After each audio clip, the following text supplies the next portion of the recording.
মোরাতুয়া একমাত্র প্রস্তুতি ম্যাচে দুই দলের ব্যাটসম্যানরাই দাপট দেখিয়েছে। তামিম ইকবাল, মমিনুল হকের পর লিটন দাস বাংলাদেশের পক্ষ থেকে রানের দেখা পান। লঙ্কানদের হয়ে অবশ্য অনেকটা একাই লড়েছেন দীনেশ চান্দিমাল। সারাদিন ব্যাট করে ১৯০ রানের ম্যারাথন ইনিংস খেলে অপরাজিত ছিলেন তিনি।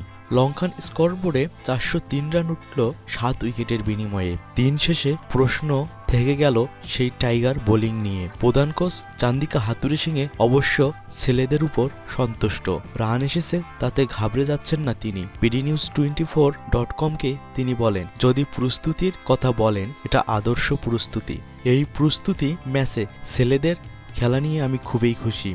দিনের শেষ বেলায় লঙ্কানদের রান দ্রুত তোলা নিয়ে হাথুরুসিংহে বলেন, শেষের দিকে অনেক রান হওয়া নিয়ে আমি মোটেও চিন্তিত নই, কারণ আমাদের সেরা বোলারদের অনেকেই সে সময়ে বোলিং করেনি। ওরা কত ওভার বল করবে আমরা ঠিক করে রেখেছিলাম, তাই অন্য কাউকে কিছু ওভার করতে হয়েছে। তবে লঙ্কান মিডল অর্ডারের অন্যতম সেরা ভরসা দীনেশ চান্দিমাল সাম্প্রতিক সময়ে রানের দেখা না পেলেও প্রস্তুতি ম্যাচে তার ১৯০ রানের ইনিংস বাংলাদেশের থিঙ্ক ট্যাঙ্ককে নতুনভাবে ভাবাবে।